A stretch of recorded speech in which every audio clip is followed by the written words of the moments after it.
Thursday evening. It's cool outside. It's very windy.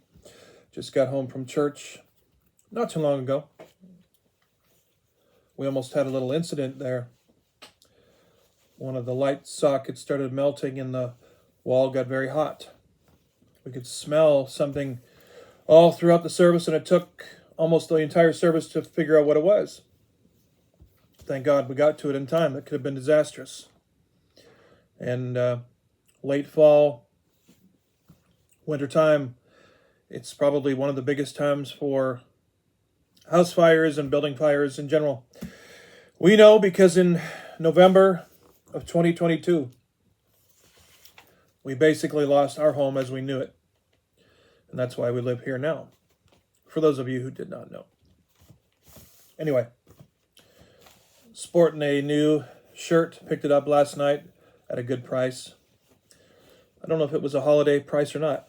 I was told tonight that my tie is ugly. Went up to shake a brother's hand. He said, "What an ugly tie." I mean, he's sort of right. Yeah, I didn't buy it. My pastor's wife gave it to me, extra Christmas tie. So I'm just wearing it for Christmas. So if it's ugly, so be it. It may not see the light of day again. I don't know. One thing I do know is that this is going to see the light of day. It's the Daily Guideposts Devotional from 1978. We're on January the 17th tonight. Isaiah 41 and verse 10 tells us, "Fear not, for I am with thee," the Lord said. Let's read the first 10 verses in Isaiah 41. The Lord helps Israel. Just got done eating some pecan pie. Still have that sweet and very delicious taste in my mouth. On that note, let's read the Word of God. Isaiah 41 verse 1. "Keep silent before me, O islands, and let the peoples renew their strength. Let them come near, then let them speak. Let us come near together to judgment. Who raised up the righteous man from the east, call him to his foot, gave the nations before him, and made him rule over kings.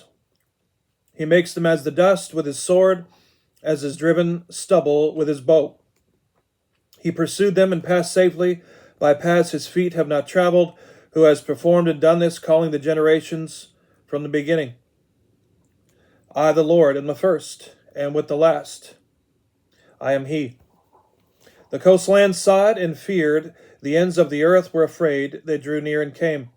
Everyone helped his neighbor, and everyone said to his brother, Be of good courage. So the carpenter encouraged the goldsmith, and he who smooths metal with the hammer encourages him who strikes the anvil, saying, It is ready for the soldering, and he fastened it with nails so that it should not totter. But you, Israel, are my servant Jacob, whom I have chosen, the seed of Abraham, my friend, you whom I have taken from the ends of the earth, and called from its remotest parts, and said to you, You are my servant, I have chosen you, and have not rejected you." Now here's the key verse, verse 10. "Do not fear, for I am with you.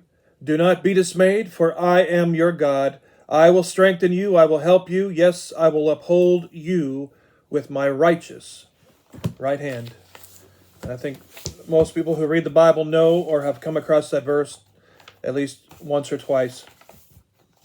The author today or tonight says, "While I was working with Bill Glass on his book, Free at Last, made by Word Books, about his organization's exciting prison ministry, the former all-pro football player with Detroit and Cleveland told me he believed there is only one way for committed Christians to live their lives: with abandon, by going all out, by shooting the tube."